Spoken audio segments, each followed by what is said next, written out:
Brokers Alliance and the National Insurance Clearinghouse present the Business Insurance Zone, a Bravo video event. Broadcasting in HD 1080p on Vimeo, YouTube, the Insurance Newsnet, Agent Navigator, BrokersAlliance.com, and on Facebook, LinkedIn, Twitter, and the Insurance Forum. And now your host, the whiz of the biz, Steve Savant. Well, welcome everyone to the Business Insurance Zone, the talk show that spotlights insurance in your practice, keeps you up to speed on insurance news and products, features insurance strategies from top advisors. Get in the zone, the Business Insurance Zone. You can call us 1-800-290-7226, extension 147, for all quotes or questions on life insurance, disability, long-term care, annuities, and group pension plans. And remember, Steve Savant's not a tax advisor or a CPA, so before moving forward with any of the strategies we'll talk on the show today, always check in with your CPA or attorney, and if you're with a broker-dealer, always check in with your compliance officer to make sure that they're okay with what you're going to talk about, because we have a lot to talk about today. And with me today is the head of our pension division, Susan Hayek.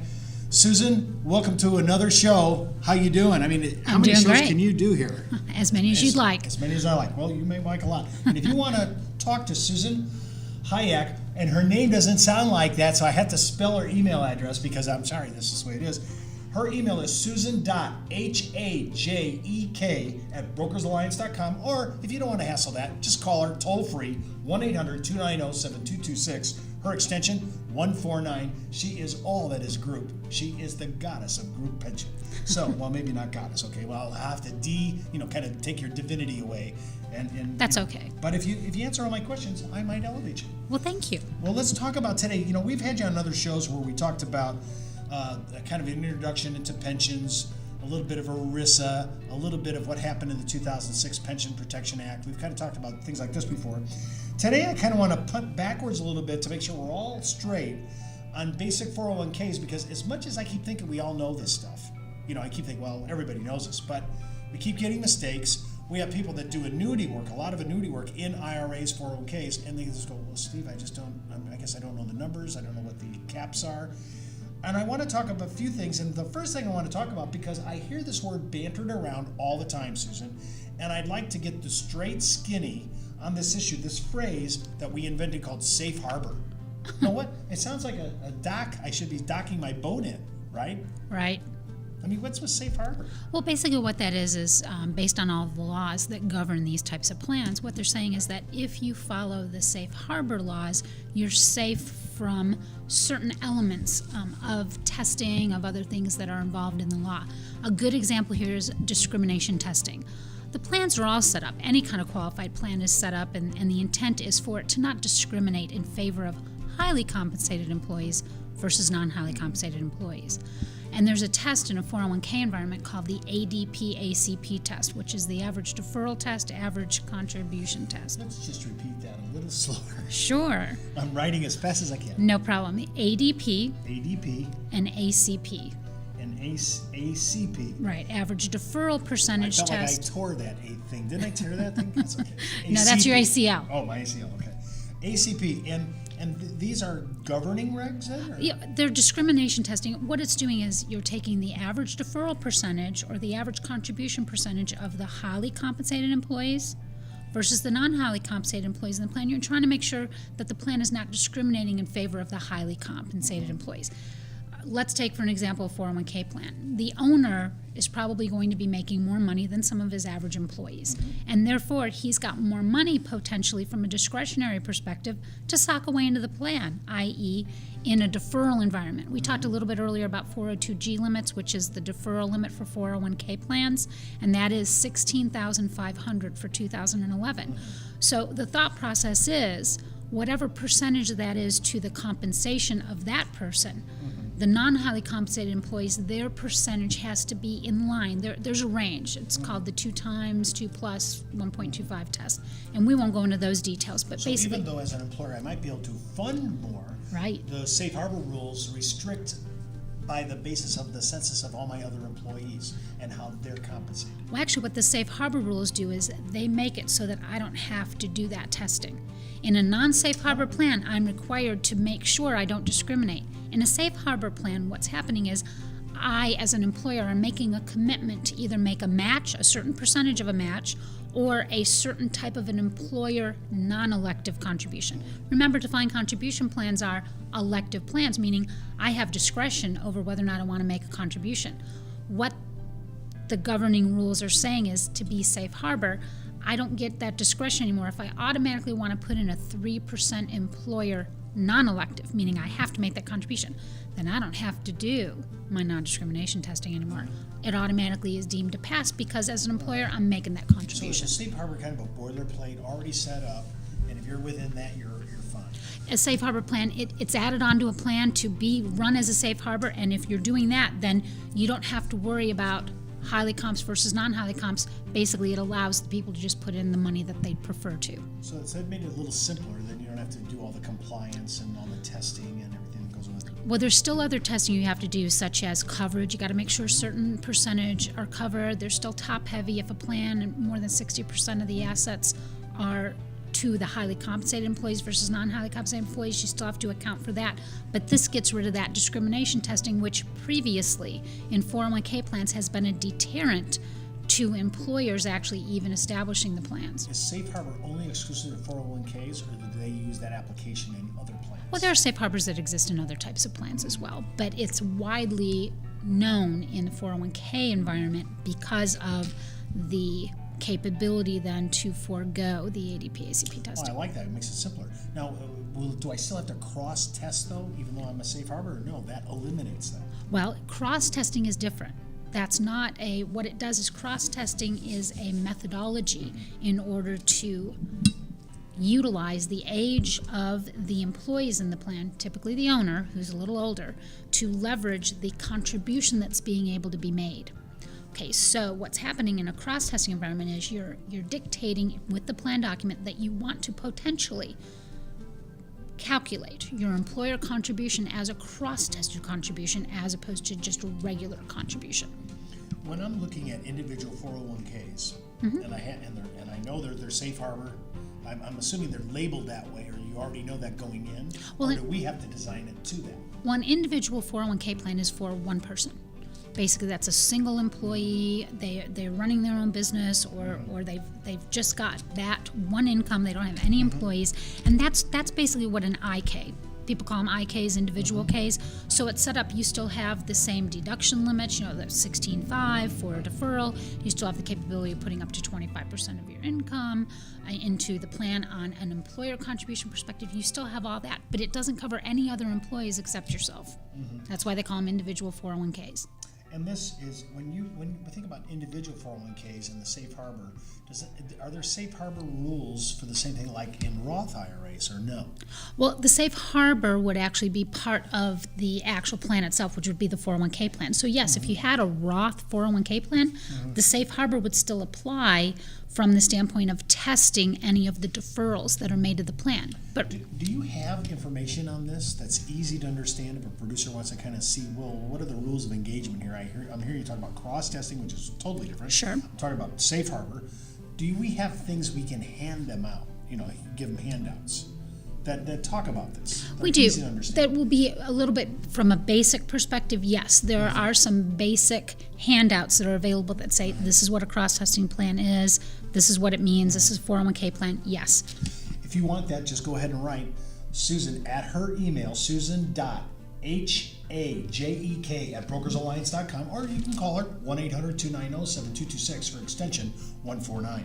Because I always like things in front of me. I can kind of see it, you know, we're talking on the air, but I like to see what the safe harbor does. And for my 401k individually, I want to look at it how it looks at it in a group. I want to be able to look at all the safe harbor issues. And separate from that, if I am going to dip my toe into a little bit of group here, I need to do some cross-testing. I just kind of want to see how to do that and what plans allow it and all that. Because I know that you have crib sheets, for lack of a better word, right? Everybody does, I think, in this industry. Yeah. I even have, believe it or not, it's shocking, I even have stuff on safe harbor and stuff like this, crib sheets that I've had and updated after the 2006 and all this. Right. Now, when we're talking about safe harbor, and most people, I would say, if we're gonna open our practice to group pension or We're going to open our practice. We're not really sure we want to do that, but we're talking about on the show today to show people that, hey, there's a possibility here to expand your practice. Most of us know small businesses. Absolutely. Most of us have connects in. Some even maybe bigger. Now, in another show, I remember we were talking about different entities. You were talking about S corps, LLC corps, partnerships, and then separate from that, was it C? I think it was C, S. C corp and S corp, LLC is exactly. And when we're talking about these companies, these type of entities, once we know the entity, once we know the employer-employee relationships, then we can submit that census to you, and you'll tell us pretty much, here's what you can do. Now, you said one thing in the show that really dictates a lot. I don't want to get into a lot of work. I'd have our producers start hitting our phones on the issue of, well, let's just try everything. The real issue here is cash flow. So we have to, how can I define that going in before I start getting into all this? Well, as we discussed in one of the earlier shows, the difference between a defined benefit and a defined contribution plan is that in a defined benefit environment, typically the contributions are mandatory. And again, you're funding for a retirement age. Typically the plans are set up by an employer who owns the company, who's typically older than some of his employees, and he's got less time to retirement date. As a result of that, from a cash flow perspective, you got to make sure that you've got the projected money to actually make those contributions. If you want flexibility, defined contributions definitely the way to go. When I'm thinking of cash flow, kind of pre-qualifying my client, that seems to me to be huge and important. I mean, I want to come back to that maybe after the break. Well, listen, when we come back, we're going to talk more about participation direction, vesting, access to funds, loans, withdrawals. I need to know about that specifically. You can write us here at thebiz@brokersalliance.com or call me toll-free 1-800-290-7226, my extension 147, or visit us on our website at www.brokersalliance.com. You're listening to Business Insurance Zone. We'll be right back right after the break.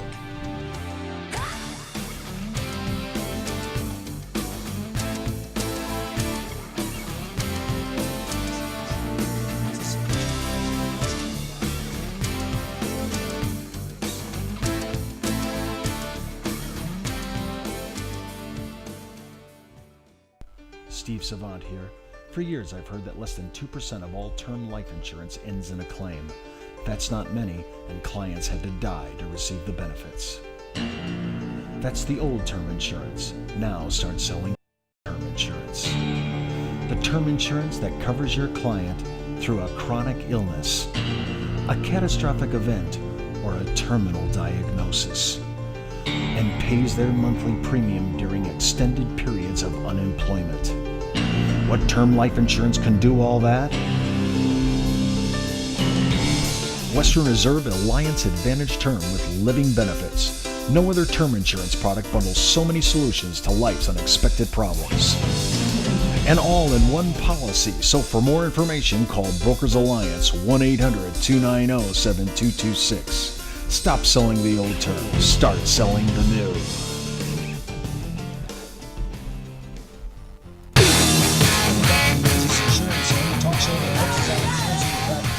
Steve Savant, your host, financial color commentator, and of course, interviewer extraordinaire. This section of the show, we're going to talk about, and I think we really should, I want to get into the haiku of this segment yet. I want to talk a little bit about participation direction, because I go and I share it to all my employees, here's this plan we want to put into it, and then some of them don't want to participate. And that kind of messes with my numbers, right? It can, absolutely. So talk a little bit about participation direction. Well, actually, participation in the plan is important. You know, the whole goal of establishing a plan is for the benefit of the employees. Now, the employer, the owner of the company, he's an employee as well. So theoretically, what you're trying to do is you're trying to make a vehicle for retirement savings for all of the employees. Now, from a participation perspective in a 401k plan, obviously an employee has a choice whether or not they want to participate or not. However, in recent years, the addition of adding an automatic participation clause into the plan has gained popularity. I think we might have all heard McDonald's was one of the first companies. A lot of stuff in any insurance industry in the 401k starts at the big client level and trickles on down to the smaller employee. So that's mandatory now? Well, actually, you can add that to a plan in which mandatory participation, instead of it being an opt-in plan, it becomes an opt-out plan. Meaning, once you become eligible, we're automatically going to put you in at a certain percentage unless you tell us you do not want us to defer. Exactly. In the past, it was mainly, you're now eligible. If you want to come in, you have to fill out the forms and tell us you want to be in. Now, you said this is gaining some popularity. It is. So is that a boilerplate clause in a 401k, or does it still have to be added? It has to be added. Okay. So to autoplate or not to autoplate is probably a good question. That is the question. That's the question. Absolutely. And I'm trying to think, to the benefit of the employer, of course, he probably wants them to play. Sure. The more people that participate, what that does is, again, in a non-safe harbor environment, that's going to up that average deferral percentage because you've got more people in the plan, which means whatever they're contributing, that's a percentage. You've got that participation. They're actually in the plan. They're working in the plan. There's money going into the plan, and you're providing that benefit for the employee, and they're saving for retirement. Now, sometimes the plans are set up in a 401k environment. An employer doesn't have to have a match, and they don't even have to put in an employer discretionary. It could just be a deferral-only plan because it's a defined contribution plan, meaning I can choose to contribute or not. In a safe harbor environment, I have to choose whether or not I want to satisfy the safe harbor by either making that match contribution or that employer non-discretionary. Now, sometimes if I have that measurement of the ability to measure this. Correct. All right, here's what I could do if I stay within safe harbor. Right. Oh, I don't want to do that because I really get more bang for the buck not doing that as an employer, and I still can be within the ERISA laws and everything. I mean, I don't want to make sure I'm hearing that right. Yeah. I'm going to measure both. Is it better to go safe harbor, or is it better? No, we don't need to go to the safe harbor. Maybe it's better to go this way, but of course, then we open ourselves up to other compliance issues, right? Well, and that's what's interesting is with the Pension Protection Act of 2006, notices have to be sent out to plans, safe harbor plans, within 30 days prior to the beginning of the plan year that states whether or not the employer chooses to operate the plan safe harbor. If they choose to operate that with that 3% employer non-discretionary contribution, they can send out what's called a maybe notice, meaning we might make that 3% safe harbor contribution, we might not. We're going to decide. And then what some plans do is midway through the year, they'll take their compensation, they'll take the information, they'll say, okay, if this is what's happened in the last 6 months, let's assume that's going to happen for the next 6 months, and let's run those ADP and ACP tests and see if we'll go ahead and pass without the safe harbor plan. That's plan design. Typically what will happen is a pension consultant will run through some of those scenarios for you. A TPA firm, third-party administrative firm, We do all will that. do those calcs. Right, Absolutely, we do all that. we So do. don't worry about doing the ADP, No, you don't have to know ACP about test. We're doing that test. Every time we talk about qualified monies, and it doesn't matter if it's at the lowest individual level, than IRA, or all the way up into big group cases, the question I get more than any time is, well, Steve, that's great for guys like you in your 50s. You're almost there to be able to take constructive receipt without a penalty. But what about access to funds for people who just need to get in there and they can't wait till 59 and a half for the penalty and everything else? What about, how do I access it? Do I do it by withdrawals? Do I do it by loans? Does the government allow me to do it? Do I have to pay interest on my own money to take it out? What's the deal? Well, actually, there's a variety of different ways depending upon how the plan's written. This is all dictated by the plan document. The plan document will actually tell the employer and tell the employees how the plan's being run, and it will dictate how the third-party administrative firm actually runs that for them from an administrative perspective. But withdrawals from the plan, there can be hardship withdrawals. There can be just withdrawal from the plan. It can allow for distributions And or a loan. have the government articulated what they define as hardships then? They do. They have some guidelines. Basically, it's an immediate need. Typically, it's for medical, potentially post-secondary education, family emergency, obviously eviction from a home, things such as that. But there are rules and guidelines that will dictate all of that that's available. And if they take a loan out, there's no taxable event then? Well, here's the thing Or about do a they loan. have to pay it back? Well, they have to pay it back. That's what's interesting. And that's why plans, a lot of times, the plan document, they'll allow for withdrawals, let's say a hardship, and then they'll also have a loan provision in a 401k environment. But if they withdraw from it prior to 59 and a half, do they have an issue or no? Yes.